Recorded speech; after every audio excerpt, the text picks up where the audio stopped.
প্রিয়তমা বিপাশা, সবার উপরে তোমাকে দিলাম আমার রক্ততিলক অভিনন্দন। অন্নপূর্ণার মন্দিরে বিকেলে ভোরের ফুল কুড়াতে গিয়ে আমি হারানো সুর খুঁজে পেলাম। প্রিয় বান্ধবী, সেদিন অপরিচিত আমার প্রথম মন দেওয়া নেওয়ার অগ্নি পরীক্ষায় উত্তীর্ণ হওয়ায় সেদিন আমাদের নবজন্ম হলো। শোক সারিয়ে আমাদের আলোর ঠিকানায় পৌঁছে দিল। আমাদের এতদিনের জীবন জিজ্ঞাসা রৌদ্র ছায়ায় মিলেমিশে একাকার হয়ে গেল।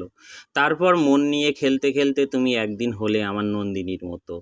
ওগো বড় মানুষের মেয়ে, ধন্যী মেয়ে তুমি। তারপর নায়িকার ভূমিকায় অভিনয় করে অনেকের মন হরণ করলে। শুধু একটি বছর, তারপর চিরন্তন নিয়মের মতোই অগ্নিসাক্ষী করে তোমার বিয়ে হলো শিউলি বাড়িতে। তবে এই কলঙ্কিত নায়কের সাথে নয়, আমার পুরাতন বন্ধু শ্রীকান্তর সাথে। শেষ অঙ্কে আমার পথে হলো দেরি, ততক্ষণে তুমি সূর্যতরণ পেরিয়ে চলে গেছো। গলি থেকে রাজপথে সমাধান হলো সাহেব বিবি গোলাম এর বাঘবন্দি খেলা।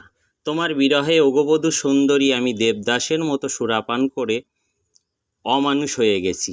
শেষ হলো আমার তাসের ঘরে রাজা সাজার খেলা। মাঝে মাঝে মনে হয় সাথীহারা আমি সন্ন্যাসী রাজা হয়ে সদানন্দের মেলায় চলে যাই। কাল তুমি আলিয়া হয়ে এসেছিলে ছোটিসি মুলাকাত করতে আমার এখানে পিঞ্জরে। একদিন ভাবলাম মায়াবৃগের মতো ছদ্মবেশী সেজে তোমার কাছে যাই, তোমার চৌরঙ্গীর আনন্দ আশ্রমের একগোছা রাতের রজনীগন্ধা নিয়ে তোমার সেই চোখ দেখতে। কিন্তু তুমি তখন বিচারক শ্রীকান্ত স্ত্রী, তাই বড় দিদি আমার নিষেধ করলো তোমার শঙ্খবেলার উত্তরায়ণে আমার বিলম্বিত লয় মানবে না হার। হাত বাড়ালেই বন্ধু অনেক পাওয়া যায়, কিন্তু ওরা থাকে ওধারে। বন্ধু অগ্নিশ্বরের সাথে জীবন মৃত্যু উপেক্ষা করে অ্যান্টনি ফিরিঙ্গির মতো মরুতীর্থে হিংলাজে যাওয়ার ইচ্ছা আছে। এই ছিন্নপত্রে আমি বনপলাশির পদাবলী লিখছি না, শুধু তোমার আমার দুই পৃথিবীর ব্যবধানটুকু জানালাম। অভয়ের বিয়েতে সব্যসাচী বসু পরিবার ও সাগরিকাকে বিয়ে করার প্রস্তাব দিয়েছিল, কিন্তু আমার এ জীবনে সাবমোচন করার ক্ষমতা সাগরিকার মতো কোনো ব্রতচারিণী রাজকুমারীর নেই। সেদিন চিড়িয়াখানা হয়ে লাল পাথরের সপ্তপদী মন্দির দর্শন করলাম।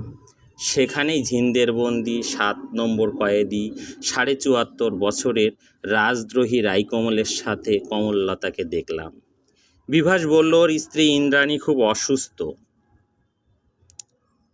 তোমাকে চিরদিনের ভেবে এখনও তোমার স্মৃতিতে কলঙ্কিনী কঙ্কাবতী, তুমি শিল্পী হয়ে বুঝতে আমার মতো তন্দ্রাহারিণী নায়কের ব্যথা। ইতি বিদায়, কলঙ্কিত নায়ক। ধন্যবাদ সবাইকে, ভালো থাকবেন।